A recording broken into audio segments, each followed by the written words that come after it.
G'day legends, I hope you're all fantastic. On today's video we have a patron Q&A. This one is powered by the amazing people who support me over at Patreon. If you would like to sign up to my Patreon and support what I do here on the channel, as well as getting access to exclusive content like lessons, backing tracks, tone packs, and much more, my Patreon is linked in the video description, along with the music that I make with my band Ragdoll. Without any more yabbering, let's get into it. First question comes from CJ McDonald, and CJ wants to know, if we put modeling amps aside, if I was going to be gigging a real amp for small to medium clubs, would I go for something that's maybe lower wattage? Would I go for a higher wattage, high headroom amp and use an attenuator or use a master volume? If you asked me this question 10 years ago, I would have said 50 or 100 watts, non-negotiable, use an attenuator, bring a bunch of other gear to make it easier. But having gone down the modeling route and experienced how convenient that is, I think I'd go for something like the Soldano Astro 20, which I demoed recently on the channel. I actually like that amp so much that I bought it.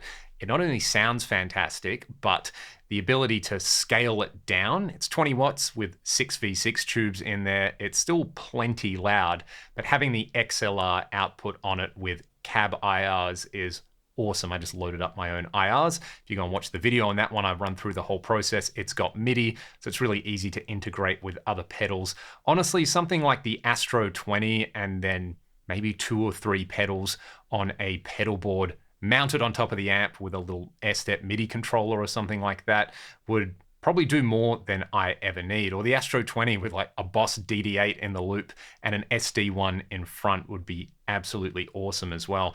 There are some other options out there like Rev and Sir make amps with built-in IR loading capabilities.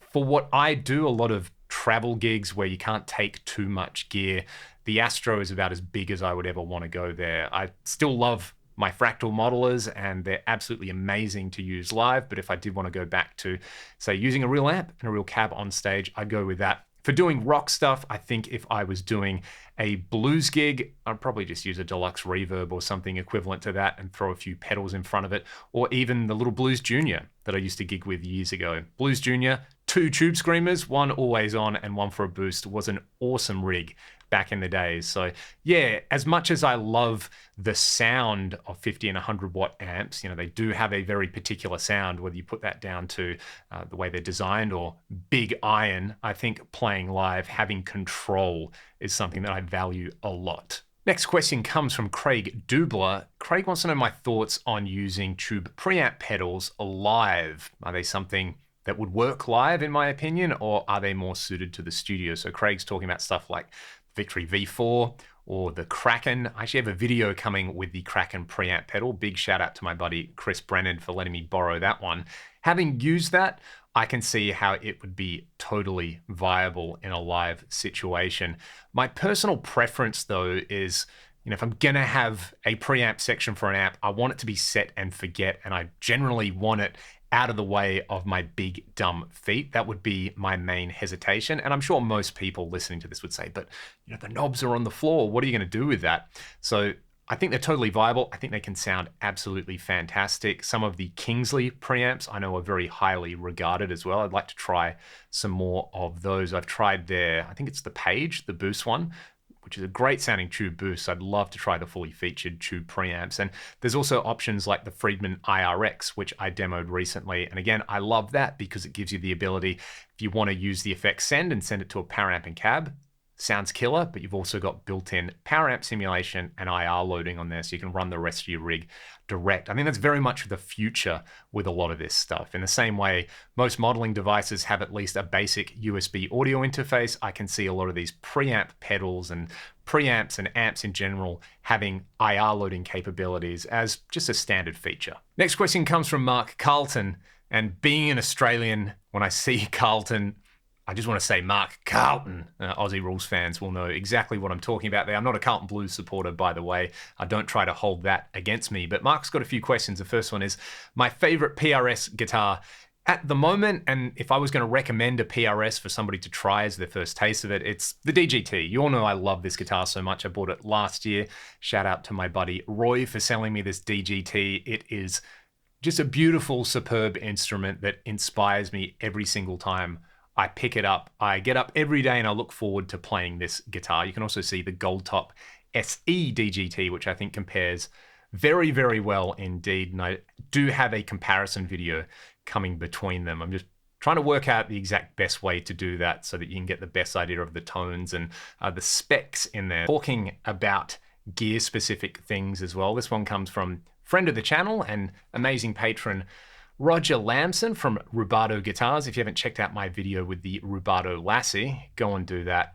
Phenomenal instrument. And Roger wants to know some of my thoughts on multiscale or fan fret guitars, which immediately makes me think that maybe they're looking at making something like that, in which case I'd be super excited to try it. That carbon construction with fan frets and multiscale that'd be a bit of a thing, wouldn't it? But I have played a few multiscale guitars. I've actually got one that I made with my dad as an experiment. It's like a kind of Night Swan Kramer headstock thing with multiscale, and then it's a gem style body. I do have some videos with this you can find on the channel. It's a bit of an odd one. I do need to restring that. I played some of the very early Ormsby multiscales at a guitar show in Fremantle years and years ago, and it's been awesome to see Perry Ormsby go from strength to strength with his designs. And there are some real advantages to that. For me, especially if you're an extended range player, if you're playing an 8-string with, say, a standard scale, that low string is going to get really, really floppy. But if you can have that low string, it's kind of like the concept from pianos, right? Where it's got a longer scale length versus a shorter scale length on the high strings. That makes a lot of sense from a kind of physics perspective to me, and I like that. The other thing about multiscale guitars that I've noticed is they're quite comfortable to play. It's sort of like the frets in the middle are essentially kind of straight, but then as your hand goes out this way and your arm naturally moves, you've got that kind of angle, and then you've got that kind of angle in here. So the ergonomics, I think, are quite nice. They're like an unintended consequence, I think. I think the designs often come from trying to borrow from designs like pianos where the lower strings are stretched out over a longer length. But the flip side is, the human body moves in arcs. It doesn't move in straight lines. So the ergonomics there are really, really nice.